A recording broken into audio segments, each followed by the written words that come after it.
All right. Grace and I had some kind of back and forth before we started, so she's got a lot of great topics to bring up. I did have to begin. It felt kind of remarkable to me to pick up the book and re-enter the universe and have what felt like a defense of Gogol's art as the opening pages of the chapter 7. So I just want to read a little bit of that to bring that context back again. It's really 2 full pages that I just designated amazing in the corner. So I won't read all of it, but just a few highlights. Happy the writer who, passing by tedious and repulsive characters that impress us by their painful reality, attaches himself to characters that display the loftiest virtues of humanity, who, from the great whirlpool of human figures flitting by him daily, has selected only the few exceptions, who has never tuned his lyre to a less exalted key. God, I love that phrase. Who's never tuned his lyre to a less exalted key, has never stooped from his pinnacle to his poor, insignificant fellow creatures, but without touching the earth has devoted himself entirely to his elevated images that are utterly remote from it. And then later he says, I just love this too. For the contemporary critic does not recognize that the telescope through which we behold the sun and the microscope which unfolds to us the movements of unnoticed insects are equally marvelous. For the contemporary critic does not recognize that great spiritual depth is needed to light up a picture of ignoble life and transform it into a gem of creative art. For the contemporary critic does not admit that the laughter of lofty delight is worthy to stand beside exalted lyrical emotion, and that there is all the world of difference between it and the antics of clowns at a fair. So gosh, I just love those passages. I love that as kind of a summary of one aspect of the book that we've been repeatedly discussing over the last few weeks, just that he, Ray has often put it as, this person has an identity too. This person that you might completely overlook. They have a fascinating backstory and eccentricities that are charming and all sorts of, pains and pleasures of their own. So let's pay attention to them for a minute. And that again was the feeling that I had from the overcoat of what was happening there. So this, I think, segues into beautifully, well, first, if anyone wants to just comment about that passage, and also it segues, I think, Grace, into the first topic that you had raised about the value of this book in general. You want to bring up that topic, and then if someone wants to comment on either. Sure. I wanted to say 2 things, actually. The first thing is that I'm not sure if this affects anybody in the group, but when I forgot my book one day and I wanted to read for book group, and I went on the Gutenberg website and it just starts the chapter with Chichikov waking up. It misses this entire thing. So there are certain versions, I think, and I was curious about that. So I was looking around and there are, I think, several versions of the book that just skip this part. So I'm not sure if anybody is like, what's going on? That might have affected somebody in the group. So if you're like, what? You're not crazy. It might have been missing from your book. Okay. But the thing that I thought would be interesting to discuss is what is the value of the hearty delight in comparison to the, what are the words that are used here? But elevated. There it is. Yeah, the exalted lyrical emotion. Like in your own experience, like, has that been true for you? Like, have you found like that something of this nature has been just as valuable as something that is more like deeply like philosophically romantic? Like I used in my notes, like Les Miserables as an example. Yeah. One question, Wendy, I'll get to you in just one second. One thought I had about it is, if I were made czar of literature curriculum. And we're given only a short list of things people could read. And part of my goal was preserving the spirit of civilization. And that list was very short. Gogol might not make the list. Mhm. I definitely want them to read uh, Hugo and Rostand prior to Gogol, and that exalted sense of life, I think, is just, I would want that to be foundational to the development of my soul. That's how I Right. kind of think of it, as foundational to my spiritual development versus, to me, but I do feel personally like I benefit enormously from Gogol in the ways I described last week, but it feels like more of a rounding out of my personality and Yeah. an enhancement of my ability to appreciate and observe and enjoy the world. But I guess in that sense, I'm a little bit on the side of the critics. Sure. Yeah. It's so funny. This is exactly what the Lisa on my shoulder said Yeah, as I was typing up my notes. that's funny. It's nice to know that the Lisa on my shoulder reflects The Lisa. real one. Yeah. I also thought it might be like, and personally, I think I align with you on this, but it even kind of reminds me of like the desert island question. Like, if you could only bring like 5 works of literature with you and you were going to be stuck on a desert island, like, would Gogol make the cut, or would you want to be surrounded by the more lofty ideas? Mm-hmm. You might really need a good laugh if you were alone on You a desert. might, yeah. Wendy. I have a new speaker. Does this work? It does. Can you hear me? Okay, good. It sounds different, but you can still be heard. Okay. I just wanted to follow up on Grace's comment about the versions, because I was in kind of a hurry when to read the first 3 chapters. So I clicked on that wiki source, and Mhm. it does take you to a different version that is abridged, and it doesn't tell you that it is. Oh, And okay. you can also link to the correct translation that's not abridged, but the actual one that it opens is.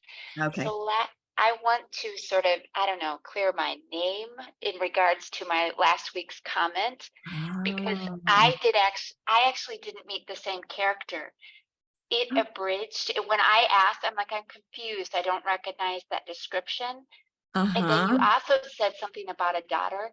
That version, I think, was okay up until that chapter 6, but then it took out Oh. everything about, wait, it's Pushkin, right? Huh? Everything about his family and that whole slow descent into this mental illness of something that was actually even like a characteristic that benefited him, but then after she died, it became this mental illness. Yeah, I didn't meet that character. Oh So my anyway, goodness. so when I said I Okay. didn't have sympathy, I didn't have that reference point. Just wanted to Well, say. you didn't need to be redeemed, because even without abridgments, that happens to all of us, but you are redeemed. Okay, I thank you. understand completely. Okay. Is there such thing as like a good abridged version of a classic? Because I have yet I don't, to come across one. This is a right, but totally separate question. I mean, I will confess that I use an abridged version, but Oh, you do? not because it's acceptable, because it's practically necessary. I want to introduce the kids to Les Miserables, and I can't devote the entire school year to it. So we read an abridged version, and I bring in select passages from the original to try to make sure they get the real spirit of it. But yeah, I don't think you can abridge a truly well-written book. I don't think that's possible. Ray. Well, several things. One on the abridged. I haven't read them, but apparently Somerset Maugham wrote. He edited a series of classics, like was it David Copperfield by Dickens and a few others. I don't know. I don't know exactly how abridged they are, but Somerset Maugham has taste. He knows what's up. But but anyway, but on the other parts, one thing about just the attitude, I guess, the microscope versus the telescope, and you Mhm. guys are more on the side of the telescope. I would say I guess I more or less put them on the same level on a certain way. As in, if I had to choose, going to go with Hugo, going to go with Rand, going to go with Dostoevsky. I count Dostoevsky up there. Um, um, but if I was going to a desert island, I'd have to have Madame Bovary. Mm. I wouldn't do Gogol because I don't think Gogol's quite that good, but I need that sort of immeasurable precision, that wonderful insight into every little detail. I need War and Peace, which is just a positive dictionary of humanity. It's, I mean, that's a book that's something to squeal with delight. I just love it, because of just the verisimilitude, the way it just feels like you're looking at the world through God's eyes. Mm. I just need that, and I have to say, at least to me, like the literary experience that actually was the strongest, or at least had the biggest impact for me, was with naturalism, was with actually Emile Zola's Germinal. That whole, and there, Gogol's characters are small scale. They're insect like. They're flies, to a degree, friendly flies, but Zola, they're real dung beetles. They're real bastards. Zola's characters, and they're not quite as real, but I love, but just something about the way he captures the world of, well, French minds in the 19th century.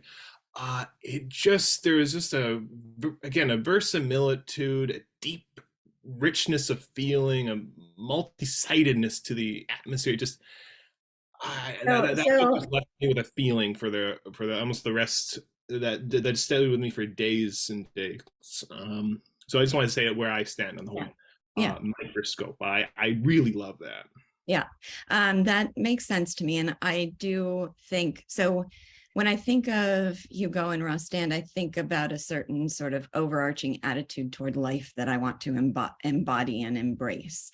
And when I think about what you're describing, it's not that they don't also do this, but it's a different emphasis. There's kind of an epistemological approach, psychoepistemological approach to everyday life that's going to be dramatically enhanced by first living in a world described that way and then applying that sort of kind of mental outlook on your own experience. So I can definitely see that, but I just couldn't do without the romantics to shape the kind of overarching direction, the directional nature that I want life to take.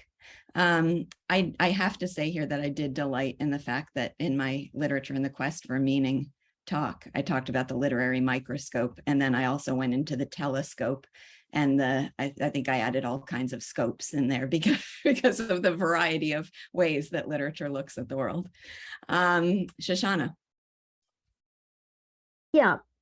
First off, I wanted to comment on this wonderful passage that we started with in chapter 7, because of course it's very pleasurable, and the way that he narrator is self-conscious about his method. But if anything about it strikes you as, does he actually mean this? That's a good feeling to have, because Gogol's narrator is always also making fun even of serious things. Yeah. And on the one hand, that's a positive because you get used to it. Yeah, here we are. There you go again. Do you mean it this time? Or are you making fun?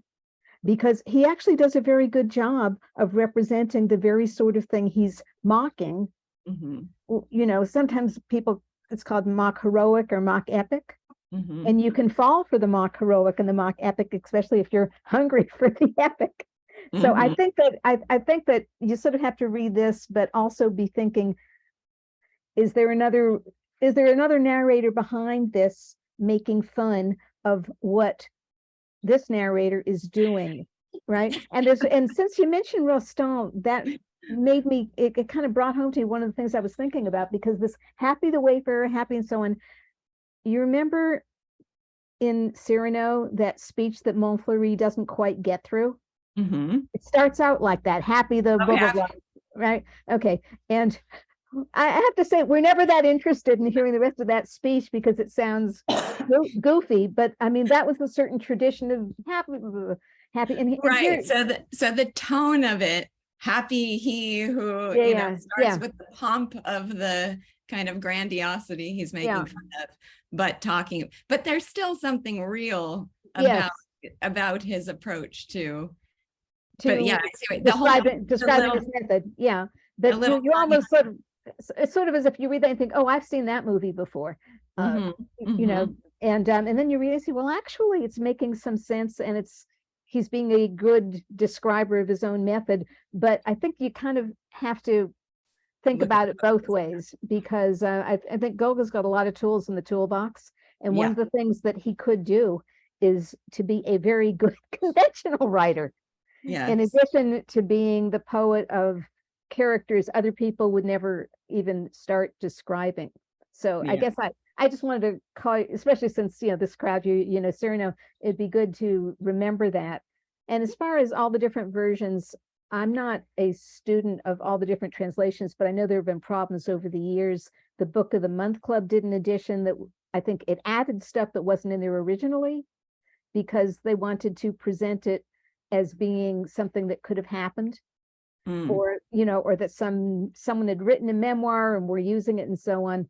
And Nabokov wrote a book on Gogol, and he kind of went through that sort of, I think he's the one who described it and said, that he liked the Guernsey translation, Bernard Guernsey's translation, and that was years ago.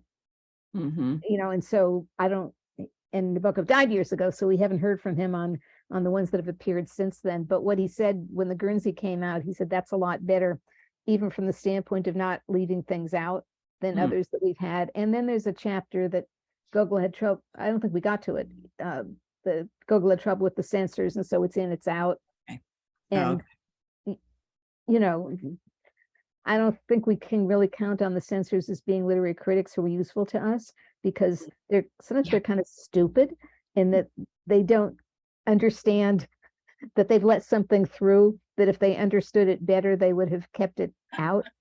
But I think that part of the view there was the whole premise of this book. Isn't that anti-religious? The soul is immortal. How can we have dead souls?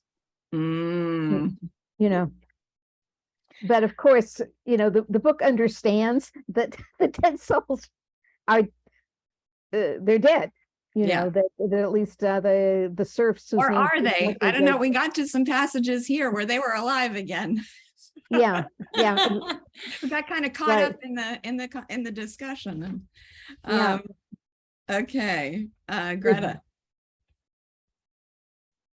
Well, I was just thinking, has anyone, maybe this isn't a good connection, so that's why no one's made it, but it made me think of the Canterbury Tales, just because you're getting like a tour of characters, but they're each kind of given this, I don't know, and I haven't obviously caught up to you guys, but they're each given kind of a test, so you get this description of their character and then you see their response to the test. And for the Canterbury Tales, it's all these people on a pilgrimage, and he kind of introduces each one and then goes one by one, and they're in a competition to tell the best story.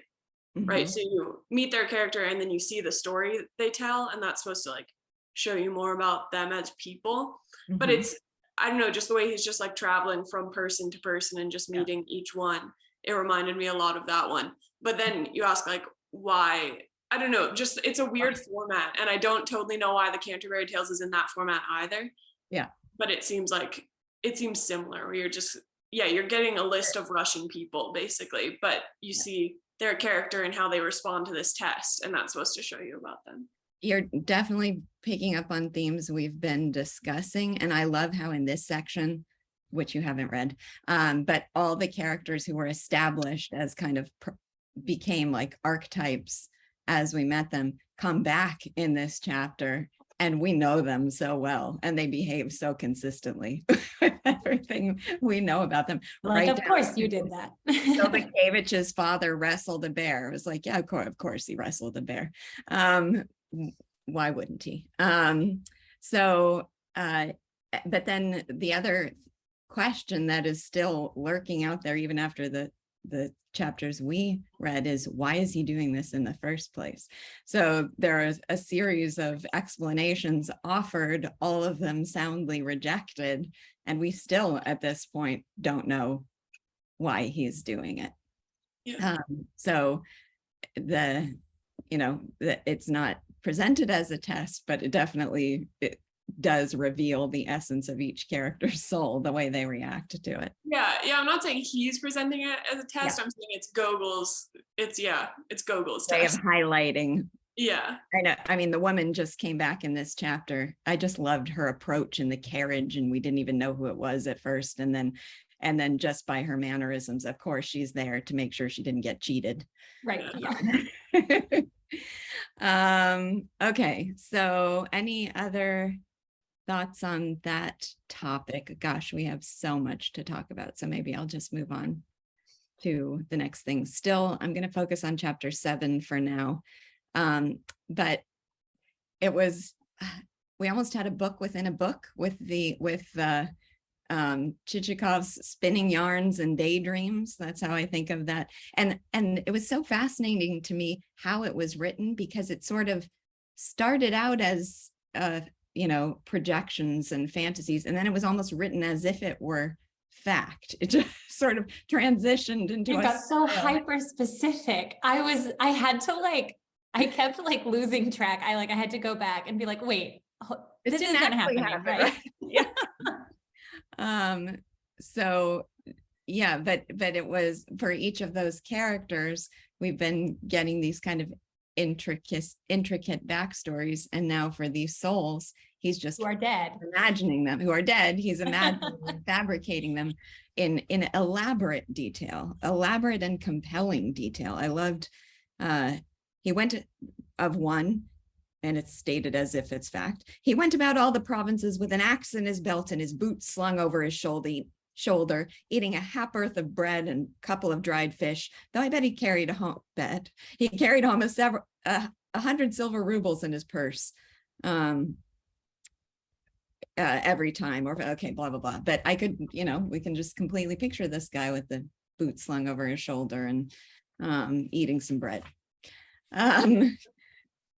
Right. But he's never seen him. He's not real. Yeah, I love that scene. Just all the descriptions, just because it's just so Gogol, It's just like taking some little detail of like, oh, here's a character's name, and here's like one word about them, and now he's like spinning a whole tale about them. Like, and now he's falling through a hole in the ice. Yeah. It's just humanity is so rich to him. But actually, I must say, I actually had a similar experience to this Chichikov daydream once when I went in Philadelphia. There's this weird medical museum called the Mutter Museum. I don't really recommend it, but it had this like wall of skulls, and these are like from the 19th century. And the skulls had like the profession and the cause of death for the person. And I forget. It was just so interesting just to sort of stand and look at them and just think, oh, you were a factory worker and you drowned. Oh, I wonder how that happened. But then, oh, you were a poet and shot yourself. Well, I kind of expected as much, or just whatever it is. This sounds like so interesting to like, oh, that human being had that skull there had a brain with all the lives and feelings, and like you can just imagine the whole story behind that. Yeah. So I had I had a Dead Souls experience, so to speak. Yeah. That sounds like a great creative writing prompt for school. Just give them a picture of those skulls. Name and the very morbid one. A morbid one, but I'd be glad to see curriculum, Lisa. Okay, so two other things about this chapter. One, Grace, I'll let you introduce your topic in just a second. So just the characters, I mentioned the characters coming back and being very much themselves. So Manilov, all the references to him, Manilov's delight was so great that only his nose and his lips remained in his face. His eyes completely disappeared. For a quarter of an hour, he held Chichikov's hand clasped in both of his and made it terribly hot. His speech wound up with a compliment only suitable for a young lady at a dance. It's just so perfectly. And then that stalemate they had on the stairs, this time they had a different version of it with Manilov chasing him up the stairs so that he could help him, and Chichikov trying desperately to get away from his assistants till they're both like sweaty and exhausted at the top of the stairs. It was just so perfect to have just these little moments that you're like, oh yeah, that I know that guy. And that is that's Dwight Schrute and Oh. Michael from The Office. It is The Office. I knew it. Since you said that, I keep seeing the connections between this and The Office. And that scene is like Dwight Schrute trying to help Michael do something and Michael not wanting Dwight to help him. So now we have to see if the writer read Gogol. Yes. And then with Sobakevich, I mentioned the father who tackled a bear, but also his constitution of iron so that he doesn't even catch cold. Like, yeah, that guy roughly cut, and then God's like, good enough. I believe that he's invulnerable to colds, but then he's always the contrarian too. So he's the contrarian who can't catch colds. So he's mad that he doesn't catch. He's never got a cold. Pay for it someday. So anyway, I just love those little details. And then I don't know why it needs to be in there, but Cellophane and Petrushka stumbling up the stairs and then falling asleep like across each other on the bed. I was just completely delighted by it, but I have no means of explaining. There are some things in this book that you just have to like visualize, and you can see it happening like in a movie, and you just laugh. Like, yeah, and the way of funny, like slapstick moment. And the way of laying it out, like they went across the street, God knows what they were doing over there. And then they come back stumbling over each other. Like, yeah, no, it's pretty clear. Okay. What they were doing. God does know what they were doing. Okay, so tell us about the I don't even know what it's actually called, but the place he has to go to make his purchase official. Oh, the DMV. The DMV, yes. I mean, I think that's all you have to say, and everybody will relate to the connections. But oh, for sure, yeah. So, in my head, this was like another example of Gogol's genius of what I'm calling like timeless types, like how he just gives you certain details that are not even necessarily like that specific, but they're specific enough that it evokes an image in your head of exactly what he's talking about. And he does it with characters, like what we've been talking about with the bear, the contrarian bear, and the and like Nozdryov. I hope I'm pronouncing that right. But he does it with places and events as well. So like this is a government office, and all of us here have been to a government office, and all of us have seen the people who are just writing, and you're like, "Hi, good morning," and they're like, "What?" Yeah. And the idea of like, which desk do I go to? Well, tell me more information. Oh, you go to that desk. Okay, am I in the right place? No, it's that desk. Like all of us have had exactly that that experience. And so as I was reading this, I was like, this is the last time I went to the DMV. That's exactly what it is. Yeah. So the timeless type of petty petty but power hungry bureaucrats who want to feel like exactly petty but power hungry. And the line that I think exemplifies the type very well is trying to give more importance and consequence to their duties. Like they don't have importance and consequence, but they're trying to add it. They've got a little power over you in that moment, so they want to milk that for all. Like every TSA agent you have ever met. Yes. Wendy had proposed before that we pick our favorite funny moment, and then the tone of this part I feel like changed. That not that there were funny moments, but there are lots of funny moments, but it felt so different. I kind of lost consciousness. It doesn't have that same episodic nature that it did before when he was meeting a new person every chapter. Now it's more of like an ongoing more of a narrative of him. But I Mhm. think if I did have to propose one, it would be that first scene in the DMV, I'll call it, where he says, the old man raised his eyes and brought out deliberately, "This is not the place to apply concerning deeds of sale." Like, how helpful is that? This is Like, not thanks. the place. It might be helpful if you said what the place was, but no, this is not the place. Where then? In the sales section. Oh, that's even more helpful. Your And eyes where's did that not move section? in the In direction of the Ivan sales section. Antonovich's, Yeah. at Ivan Antonovich's table. Also not helpful unless you happen to know who Ivan Antonovich is. And where is Ivan Antonovich? The old man jerked his finger towards another corner of the room. So that's the most, after 5 questions, you get him to point. That's it. Shoshana. Okay, it's just a line, but it really cracked me up when he offers his services to our friends, as Virgil once offered his services to Dante. You know, and how did the Inferno get in here? Well, duh, we're in hell, you know. The DMV is hell. Yeah. Oh, that's funny. Well, it is, because, you know, here you are reading this and you're thinking it's one kind of place, and then this whole other context comes in, but wait a second, I guess it fits after all. Yeah. Yeah, yeah. It feels so lofty and literary and unrelated, but it actually captures something really significant. Yes. Ray. Yeah, I just want to say this is just another one of these things of here's a proper subject for a microscope, a government office. You know, like that's another thing of you can turn lead into gold. You know, you can turn something absurdly tedious and frustratingly awful into something perfect.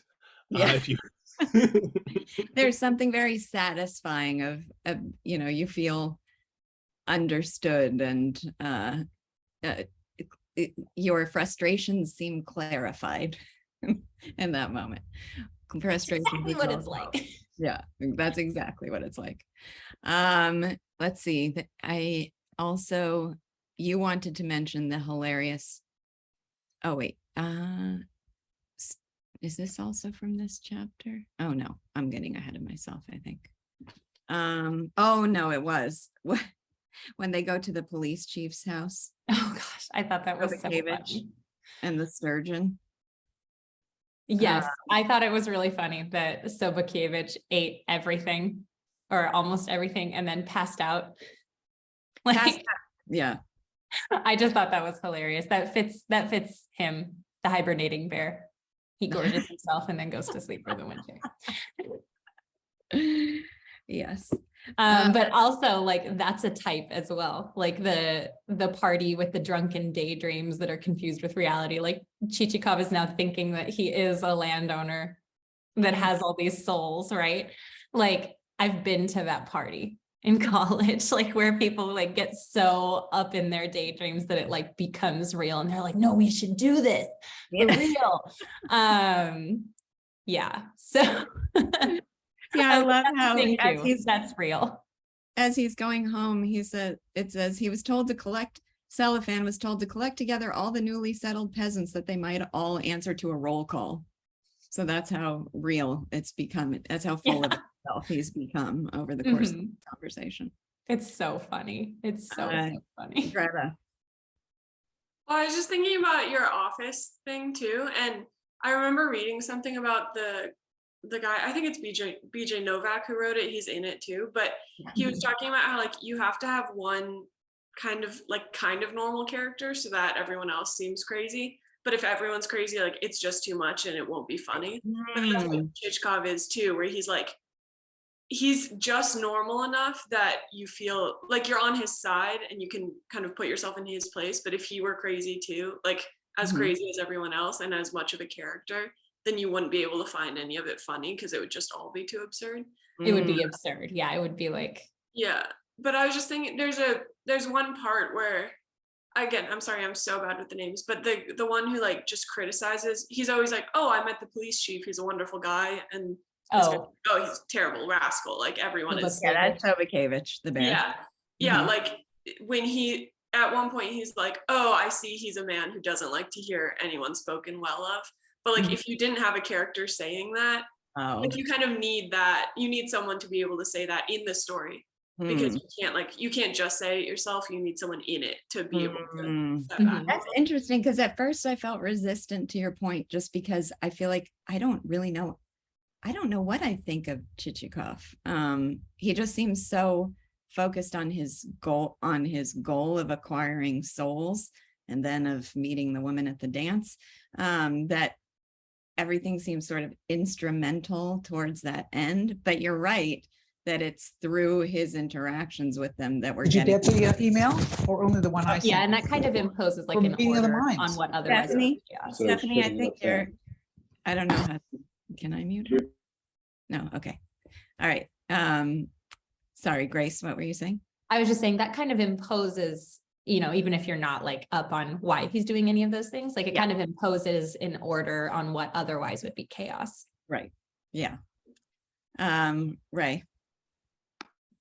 Yeah, just in terms of the drunken daydream point that Grace was making, that's just kind of the whole novel, it feels like, of just his whole way of describing things. I mean, like, like, oh, it's a party, and what's the party like? It's a bunch of flies dancing around, or like the metaphors and the digressions, just they have that quality of taking over the narrative at moments of just like, okay, this is what it's about. Now, it's always sort of focused in a sense.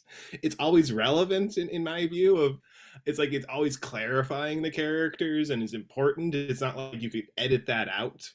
But just the way, like, a daydream, like, oh, now we're taking this deadly seriously, like no, like, wait, is that actually what happened to that dead soul there?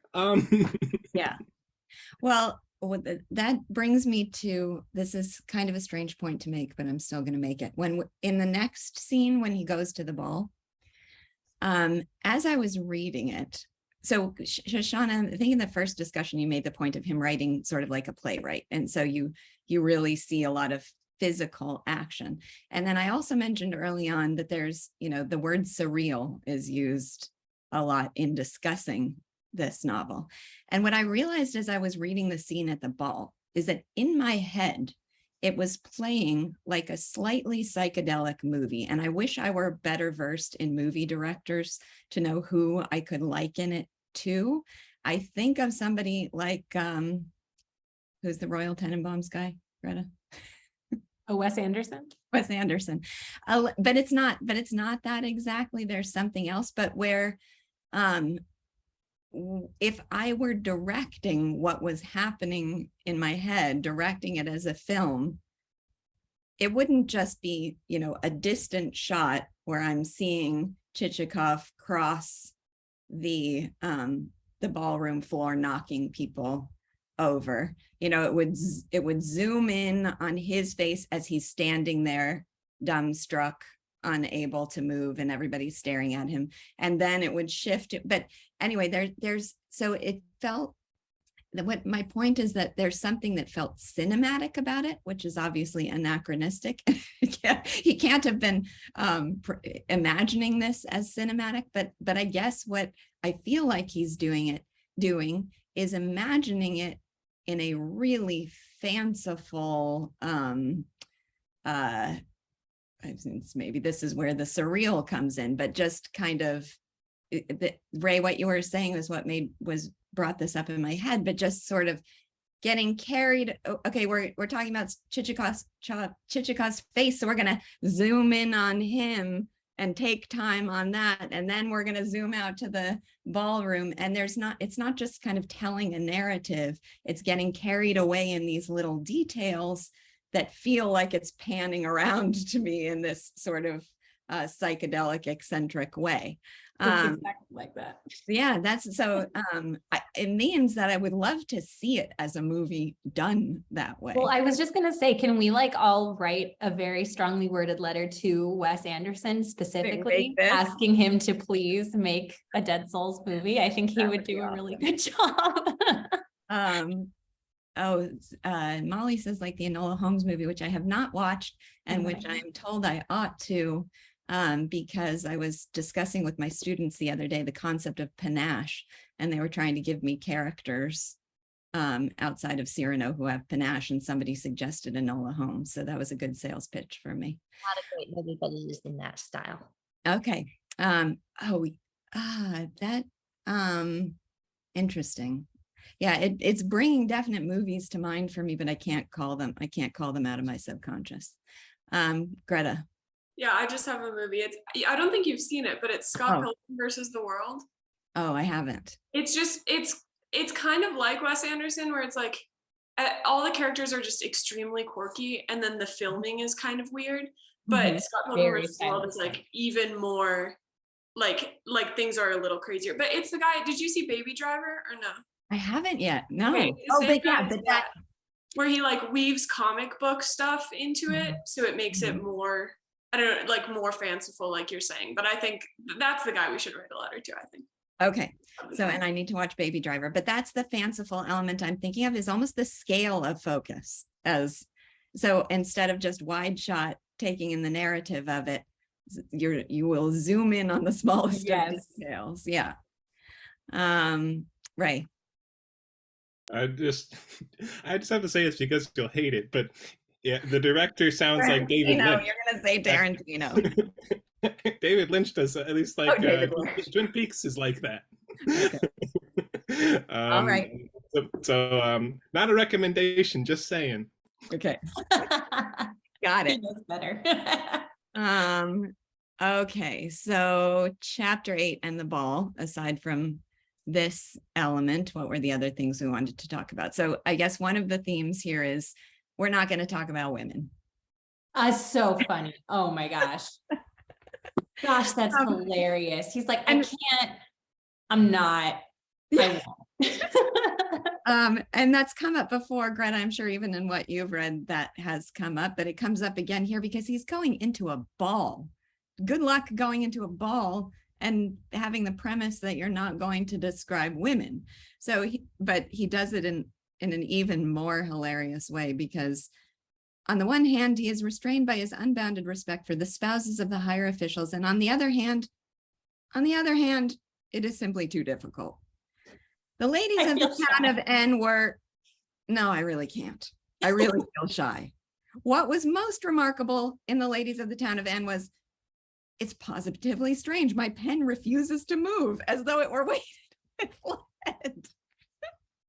Okay, so what is this all about really, though? Why is this happening that we can't describe women? Is it just I don't know, but it's so funny. Shoshana, help me.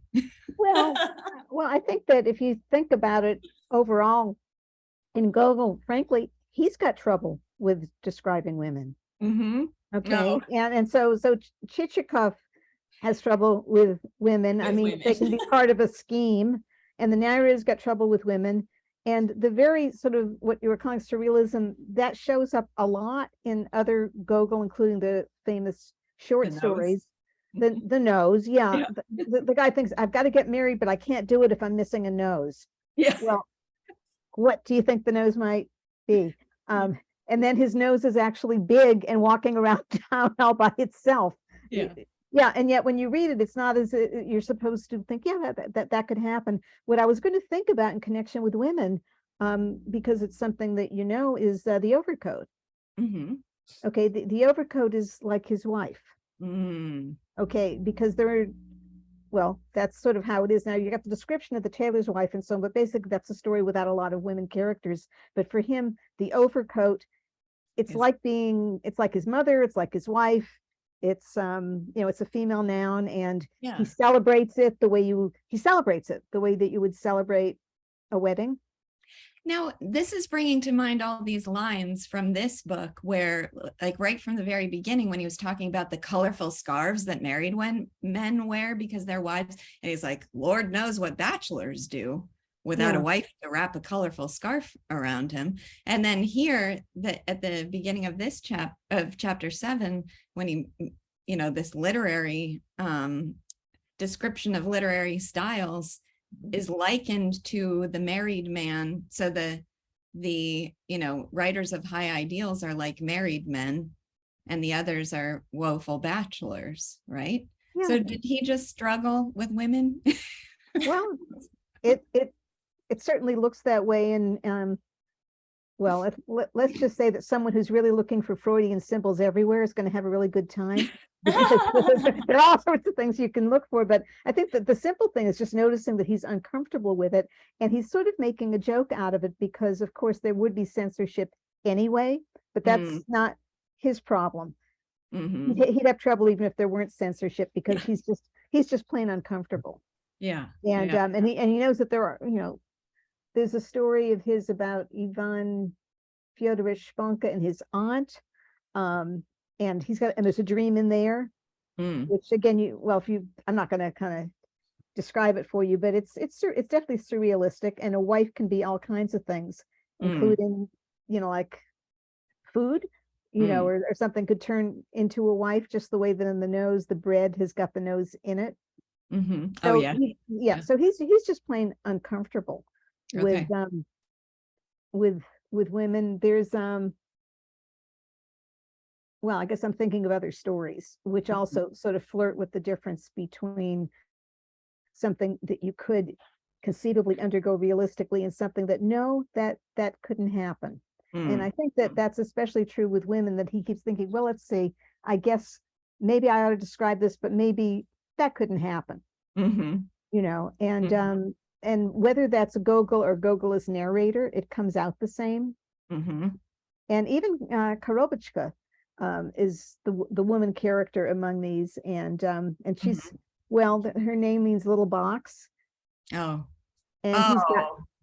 he's got a little box, right? That's part of our story where he keeps things and so on. So it's almost, you basically just need to let Gogol take you by the hand and describe things without worrying too much about the real world you left behind. And I mean, I think that's true. It's which maybe is one reason why you're uncomfortable with putting him on the list. Because what we like in literature is something that's invented, but it connects up with our own real world. And with him, I think you'd have to work at it. Because pieces of it just don't fit. I'll just give you one very short thing that has always sort of, to me, typified Gogol. It's in the nose. And he's sort of trying to explain why it's a strange thing that there's a nose baked into the bread. Okay. And the wife is mad at her husband. How did that happen? And so on. And they're sort of trying to explain it to you. He says, well, let's see. Bread is a thing that is baked, but a nose is something quite different.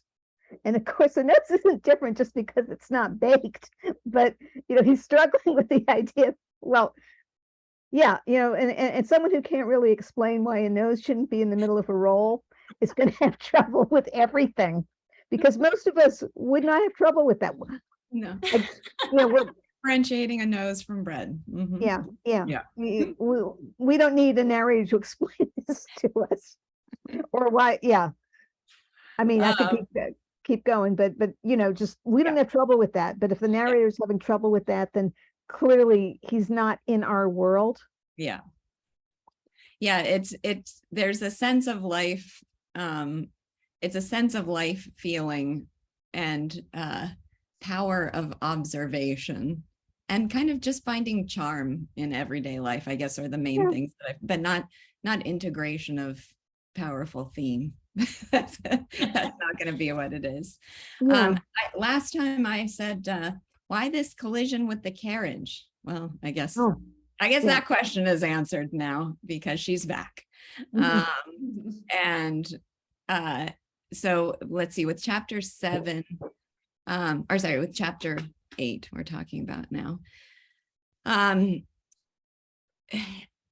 So we have his search for the woman who wrote the letter. We have his encounter again with the young woman from the carriage who turns out to be the governor's daughter, correct? Did I get her position correctly? Yeah. And then we have the quick shift in the town's perspective on Chichikov based on his becoming enamored of this young woman. That was the resentment, right? So let's see, Grace, I know you had some things that you wanted to talk about with this. Mostly just the thing about the women, because I thought that was really funny. Like, how can I talk about women without talking about women? Yeah. But I also really liked that, like, there's a moment where Gogol says, or the narrator says, says that, like, Nozdryov shows up, and then that's bad news for Chichikov, but he didn't need to say that, because as soon as I saw his name, as soon as I saw Nozdryov, I was like, oh no, we're in the trouble. jig is up. He's in trouble. Yeah, something terrible is gonna happen. And then sure enough. And I thought that that was a really good example of the genius of, like, timeless types that we were talking about, is like Nozdryov has been established and he is off stage, off screen, as it were. But then as soon as you see his name show up, you know exactly what's going on. Trouble. Kind of like when in Madame Bovary, when Charles gets the opportunity to do that surgery on the clubfoot guy, you're like, let's see, not if he does it, but let's see how badly this is going to go. Yes. I cannot let this chapter pass by without first to echo my directorial outlook on this chapter, and also one of the lines that made me laugh hardest. So we got a picture, Chichikov arriving at the ball, and then the governor, who was at the moment standing by some ladies with a motto from a bonbon in one hand and a lapdog in the other, dropped both motto and lapdog on the floor on seeing him. The dog raised a shrill yelp. In short, I mean, to me, that image was so bold. I could see this man just drop a dog and have it yelp, and my attention is entirely on that. So it was capturing something about the whole crowd's reaction when he enters, and something important about it because it's going to change so dramatically. But also, it's just a hilarious little detail. Oh, it's so good. Although I couldn't find. I tried to Google it. What's a motto from a bonbon? Well, bonbon is candy, so I just took that to be like a wrapper. Or I don't know. I tried to look it up. I know it's not essential. All about the dog. It was all about the dog falling, but I was curious. Ray. I also greatly enjoyed the misogyny of this chapter, but no,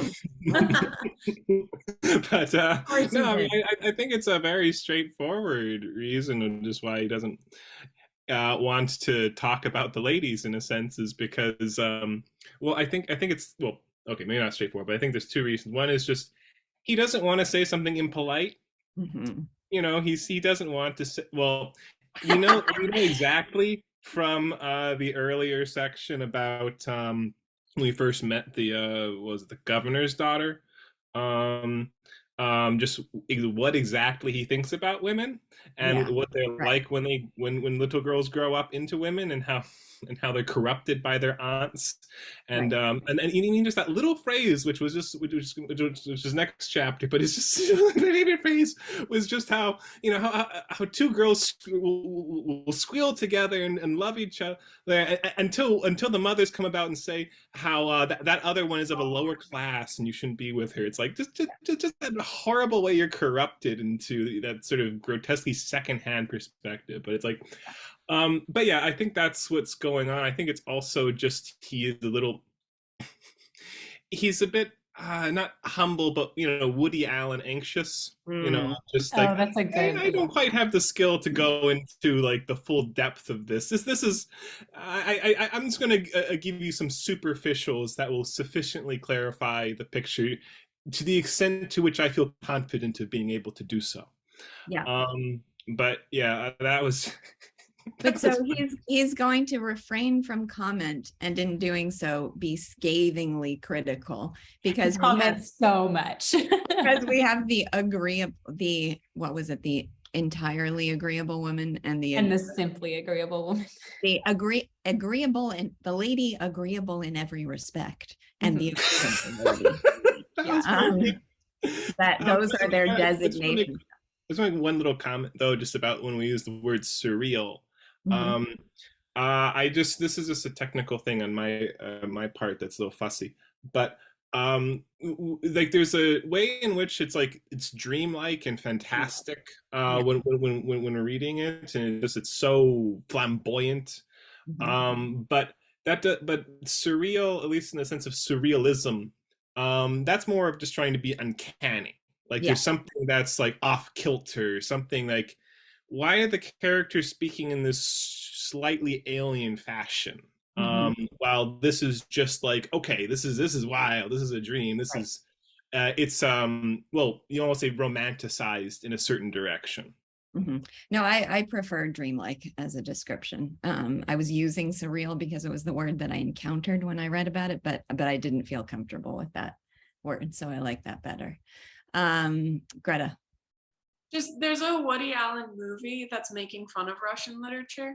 Like it's a satire on Russian literature, and it's really funny, but I haven't watched it in a long time, and I wonder if I wonder if there's Gogol aspects in it too. Which one is it? It's called Love and Death. Okay. It's from the 70s. It's really funny. It's really weird. But I remember it being weird, but I hadn't read any Gogol, so I wonder if he comes up in it more than I was aware when I watched it. I'll have to watch it. Yeah, I'm curious. I want to watch it too. I just loved that the agreeable, I mean, he is pretty scathing with the agreeable lady, agreeable in every respect, and the agreeable lady, Sophia and Anna. But it's such a scathing picture of women, because first of all, they are the lady agreeable in every respect and the agreeable lady, and they can't agree on anything. And they're not agreeable in their manner of dealing with each other. So they're about as unagreeable as two people can be. But I'm going to be polite and hold back and refer. And at first, not even give them names. So then, and then we see the birth of a rumor.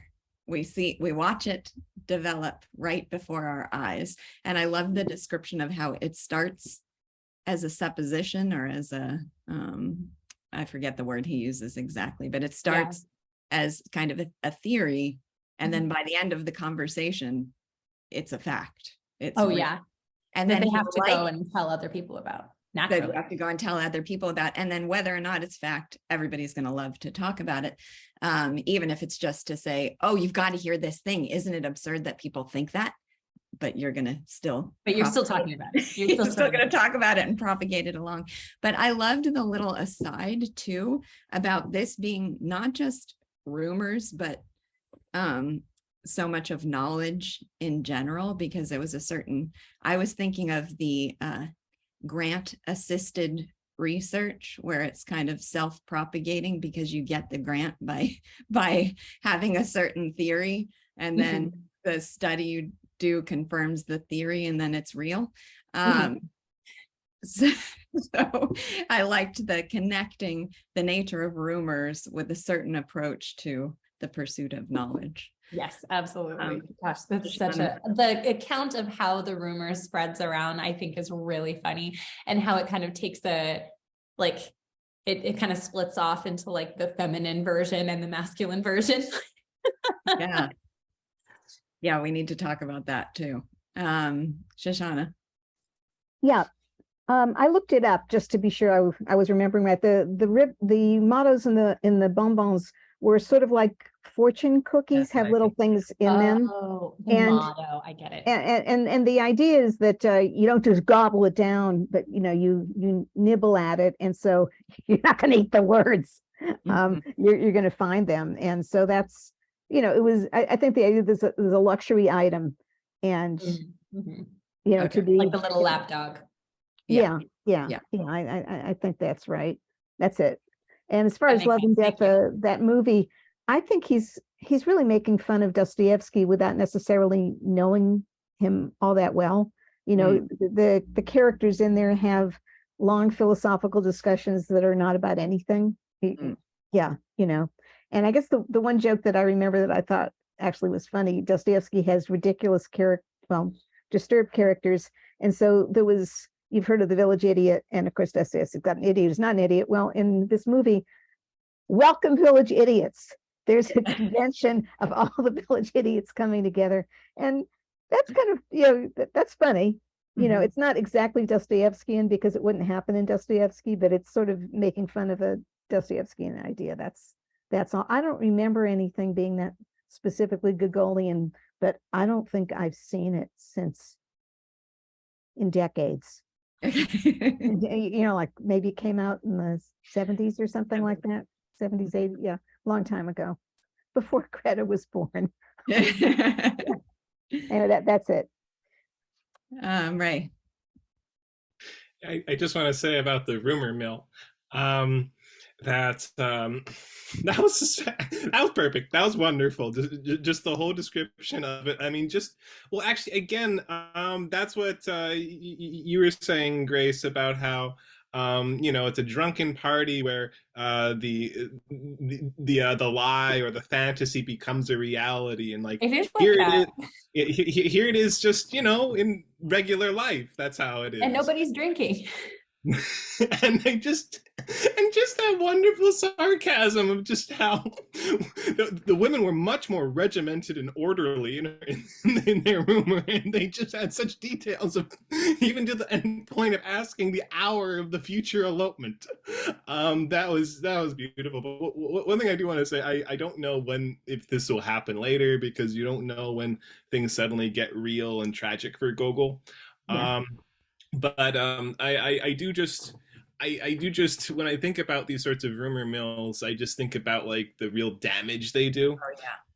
And I think, and like that's something that's like that I just feel a little bit missing. Like when you read Madame Bovary and you see like, oh, that's the kind of person Homais is like. He's a real bastard when you get under the surface, as you see it by the end of the novel. You know, and Ring Lardner and Sinclair Lewis, like they both deal with like themes, and they're both really, really funny, but they're both dealing with themes of like, yeah, you see how awful like these sorts of rumors and these sorts of petty people and the pointless gossip and how it really wrecks lives. Yeah. Now it doesn't seem like there's anybody's life who's really wrecking. There's no values being projected here particularly, but like I just feel like there's an aspect of like, this is a malicious thing. This is toxic. It's more than just a joke. But anyway, Yeah. wonderful. Because I think that like everybody kind of has like rumor mode, like that's just part of human nature. I think like everybody kind of gets into that mode sometimes, and everybody knows what that feels like. And I think everybody also has the experience of having that go horribly wrong. And be like, oh, that's not what I meant at all.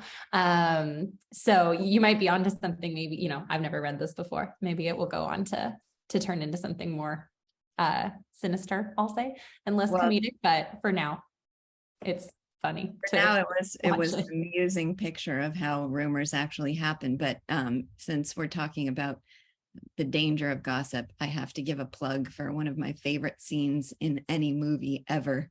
I've said that if Philip Seymour Hoffman were the priest, I'd go to church every weekend, from the movie Doubt, when he talks about the hazards of gossip. If you haven't seen that movie or haven't seen that scene, just look up the scene of his sermon on gossip. It's absolutely ingenious, and I've actually used it with students when hazardous rumors started going around, just to give them a little parable on the dangers of gossip. So let's see, Marilyn, you were going to say something. Oh, it really stands out for me that nobody in this book exercises independent judgment. And I'm doing an exercise in Jean Maroney's thinking lab on essentialization, and currently I'm looking for 10 examples of dependence. And it just occurred to me last night, I can probably find a couple of them as I read this book. So I'm really looking forward to that, of people not using their independent judgment and thinking for themselves. You should have some resources here, I think. So let's see. I loved the passage on the apishness of balls too, because that really resonated with me, who has not had this feeling coming out of a party. There was an unpleasant, confused feeling in his heart. There was an oppressive emptiness in it. You know, we all know why a man takes a bribe and overcomes his scruples. It's to get his wife a shawl or robes of some sort, plague take them, whatever they're called. And what for? That some low woman shouldn't say that the postmaster's wife was better dressed. And then a man will begin talking to another about something of importance. And all the while, his legs will be capering to right and left like a goat. After a ball, one feels as though one has committed a sin and does not like to think of it. One's head is as empty as it is after talking to one of these society gentlemen. He talks about everything, touches lightly on everything. He says everything he has filched out of books brightly and picturesquely. There's your dependent thinking, Mary-Aline, right there. And hasn't got any of it in his head. So that felt so familiar, that feeling.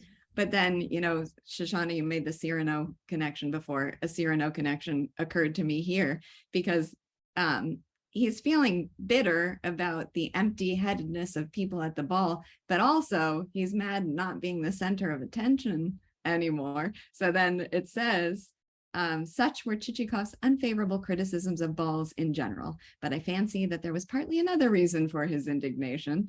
And I thought to myself in that moment, say this to all the world, but to me say she loves you not. It's not that what he's thinking isn't true. It is true, and we all relate to it. But at the same time, he's taking that perspective because of a feeling of bitterness, and we can relate to that feeling too. Molly, Molly's reaching forward. So I wanted to point out to either Shoshana or Mary-Aline, if you had any comments. I'm noticing a lot of parallels with The Double by Dostoevsky, and I wondered if there is any influence of Gogol on Dostoevsky, or if anyone else noticed that similarity. There's the governor's ball, the potential kidnapping of the young innocent girl, and also the capering. The whole tone of it is really similar to that short Greta, story. have you read The Double? No. Okay. Wait, sorry, I can't hear what word you're saying though. The Double. Oh no, I started it, but I never finished it. Yeah, well, of course, you know, they read each other, and Dostoevsky was an admirer of Gogol. Gogol's an admirer of Dostoevsky until he read some of the later work, which he didn't like. I think Dostoevsky's the one who said that we've all come from under Gogol's overcoat. Yeah, so, you know, they're Petersburg writers, they're imaginative writers, and I think there are big differences, of course, also, but the idea of flirting with the boundary between what's narratively plausible and what's only in somebody's mind, that would be something that they both have in common, including what you mentioned earlier, Grace, about how we can't tell we're getting into the dream until this has got to be a dream. Yeah, you know, that's something that both of them do. And it was in Crime and Punishment very clearly with some of the dreams don't have something saying dream as they're starting out. And The Double has got frankly a ridiculous premise. We don't have doubles. And, you know, the question is, why does somebody think that he has a double if he doesn't have a double? Yeah. So, yeah, I think I'll start on that another time. The double is something I've never taught because it gives me nightmares. Oh yeah, me too. It's quite strange. Yeah. Okay, thank you. Marilyn, were you going to say something too? Well, I mean, the double just gave me a complete sense of impossibility and unreality. But I wanted to ask Shoshana, when you said until he read some of the later work, which he didn't like, who didn't like whom? I wasn't sure Which? who was who in that sentence. I can't hear you, Shoshana. You're muted. Yeah, sir. I probably can't do that impromptu. It would go both ways, but you probably know that Gogol, at the end of his life, was writing this thing, Selected Passages in Correspondence with Friends, in which he was disowning a lot of his earlier ideas, which, No, I didn't. yeah, well, it's not So a very he didn't happy like story. Dostoevsky's later work? No, that's Gogol's later work. Oh, okay. Okay. Dostoevsky didn't like Gogol's later. Right, and well, and I think I'm trying to think now what it was that I think Gogol liked Poor Folk, and which in some ways is almost from Gogol's playbook. And Gogol's dead pretty soon. Yeah, he was only 43 when he died. Yeah. So he wouldn't have had a chance to read much. I kind of have to go back and figure out exactly what he read and what the problem was. But I don't know offhand. Yeah. There's something from chapter 9 that I had to mention because Ray at some point messaged me over this week talking about the brilliance of Gogol's use of metaphors, and that though it is those metaphors like the fly and the sugar loaf that we talked about early on, where we become completely. This is a weird connection to make, but I'm reading Anne of Green Gables at the same time. Grace, you'll appreciate this.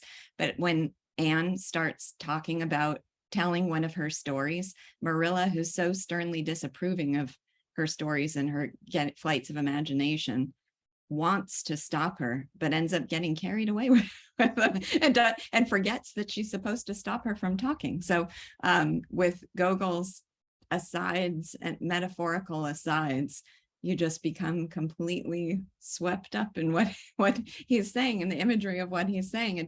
You just are, as Shoshana described it, happy to go along for the ride, wherever it happens to be taking us at this moment.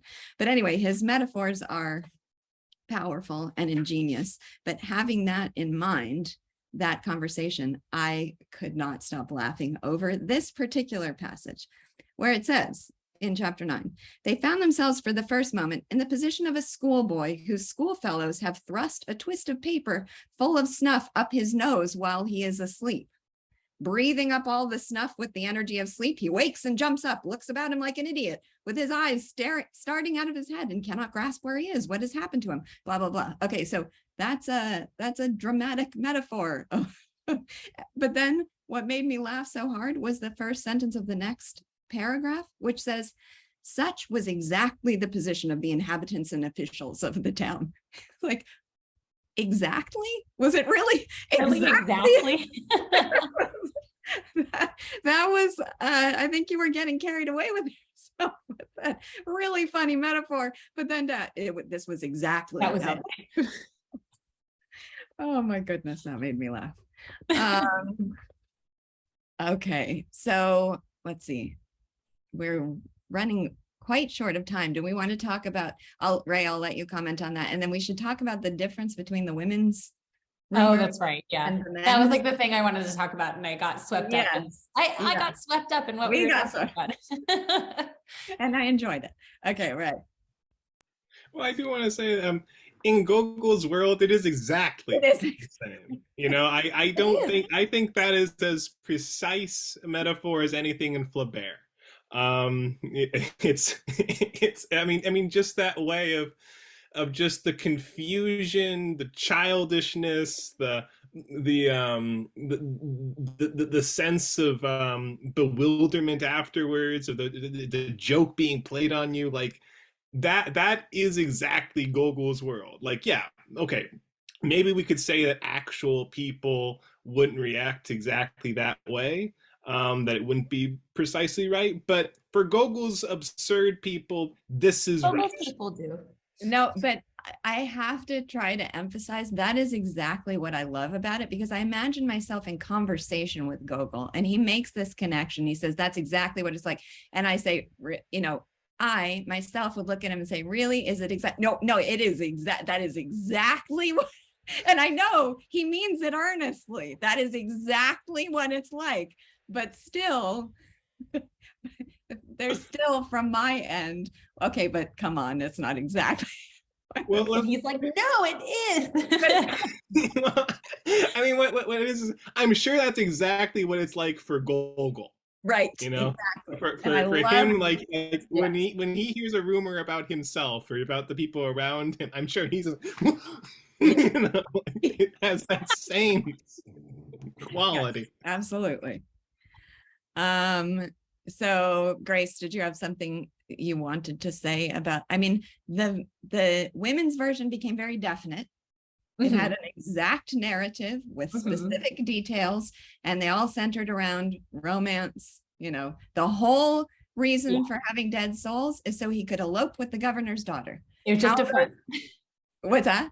It was just a front so that he could elope with the governor's daughter.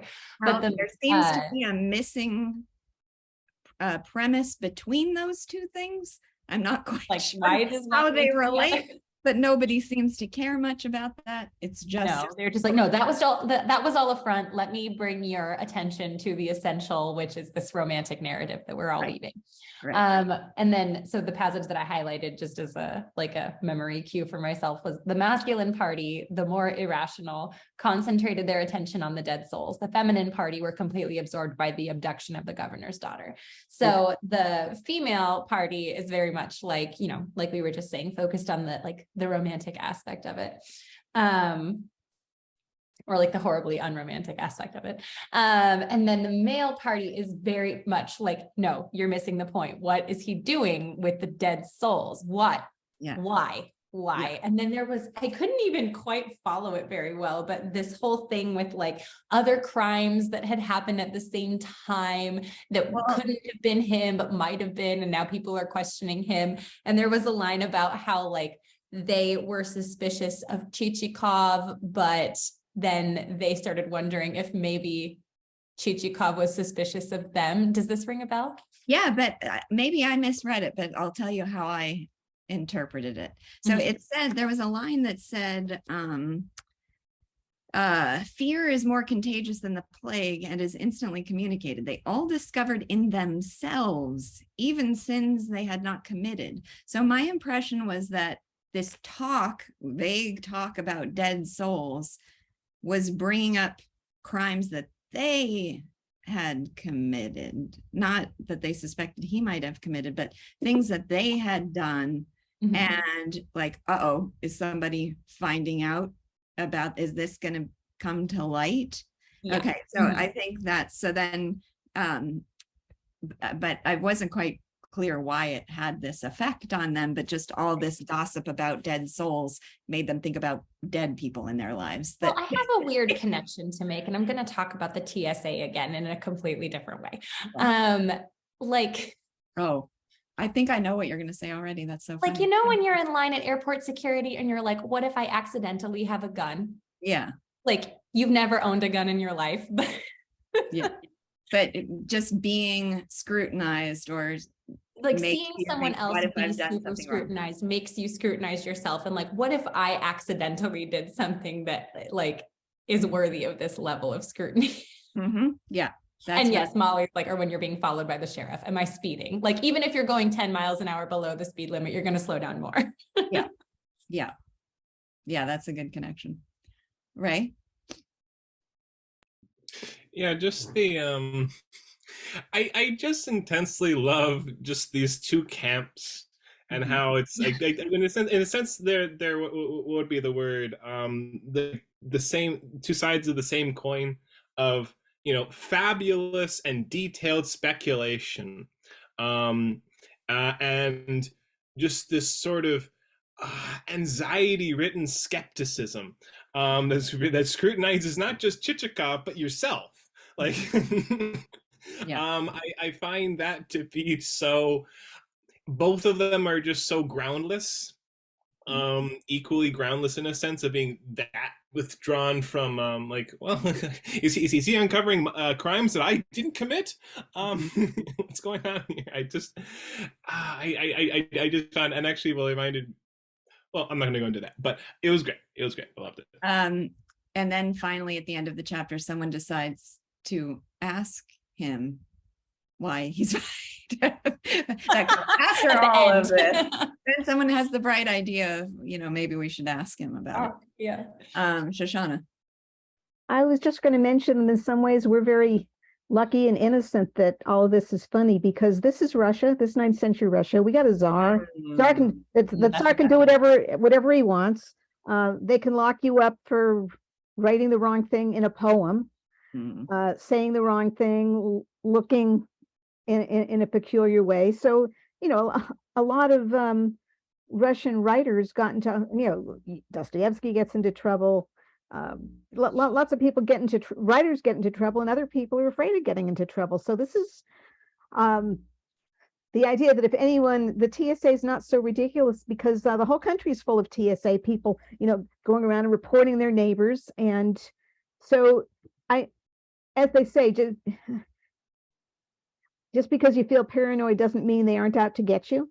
Yeah. And there were, people out to get people. One of Gogol's very funny plays, which you probably know, is The Inspector General, in which I think is kind of sort of relevant here. There's someone who shows up who is not the Inspector General, and the rumor is that he's the Inspector General. People start treating him as, well, anyway. Yeah.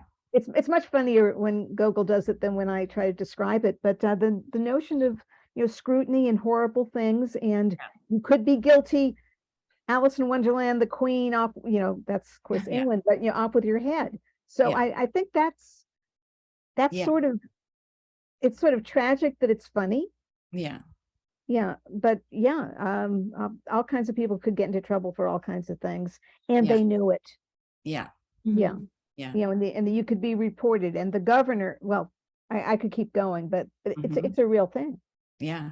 Yeah. And I think, and Gokul was getting disturbed, near the end of his life anyway, and he thought that everybody was out to get him. And as you probably know, he stopped eating. Yeah. So now, considering what the food's like in Dead Souls, maybe you figure that's a comment on Russian cuisine. But seriously, I think that there's something really horrible under the laughter. Yeah. Which we're very lucky that for us it's a joke. I just have to quickly mention here, under the same heading, that I would not ask that this book be banned, but the anti-Semitism does.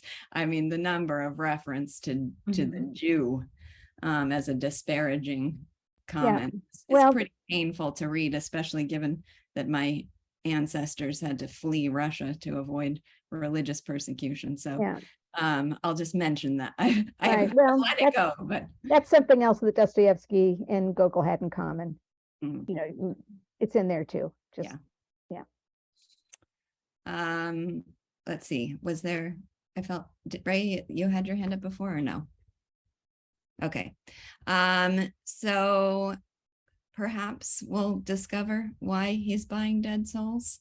Do we want to say anything about the governor? The governor's daughter didn't get very much attention in our discussion. Oh, yeah. Well, did you want to say something about that, Grace? Only that it's interesting that there's such little to say. You know what I mean? Like, I don't feel the compulsion to talk much about her, because it doesn't seem like the interesting thing about her is that she's pretty and really young. I guess that's what sticks out about her as opposed to the other women. But she's a woman in this book, so so she has no identity much beyond that. Right. Well, one thing, basically her distinguishing quality, or the thing that makes her most enticing, is just the fact that she hasn't been fully developed yet. That in a sense there's a world of openness. And Somerset Maugham, talking about War and Peace, referred to a character, said that one problem with writing sort of child characters is there's not much character yet to write about a lot of the time. And well, you actually went on to say that Natasha from War and Peace actually is very well written by Tolstoy. Like it's believably fresh somehow because Tolstoy's a god. But anyway, I think that's an issue. Is like, well, there's not much to say because, well, he's not very interested in sort of pure characters with the spirit of youth. He's interested in gnarls. You know, he's interested. He's interested in something knotted and fully. Life has left its mark on it. Well, and I know better than to comment because I have no idea what role she's going to play in the novel moving forward. So before I was utterly perplexed by why she made an appearance at all, then that became clear, but I don't know if how much she's going to be involved moving forward. So we'll just have to find out. There might be something more to say later, but as of now, I just think it's kind of interesting that there's such little to say. Like that's So it's so much more fun to talk about. We'll just close on this note. Sophia and Anna, the agreeable ladies, talking about her, saying, my goodness, how affected. Who taught her to behave like that? This is very agreeable, isn't it? Who taught her to behave like that? I don't know, but I've never seen a girl give herself such airs. My darling, she is like a statue and deathly pale. Oh, don't talk to me, Sophia Ivanovna. She rouges shamelessly. So they're equally disparaging and exactly opposite to each other. What do you mean? She's like chalk, simply chalk. My dear, I was sitting beside her. The rouge was as thick as my finger. So yeah, not very agreeable and not at all in agreement with each other. Right. And I love his commentary. The reader must not be surprised that the ladies were not agreed. The agreeable ladies, he might say, were not agreed about what they had both seen almost at the same moment. There are indeed many things in the world which have the peculiar property of appearing absolutely white when one lady looks at them and as red as a cranberry in the eyes of another. Amazing. Ray, did you have a final thought?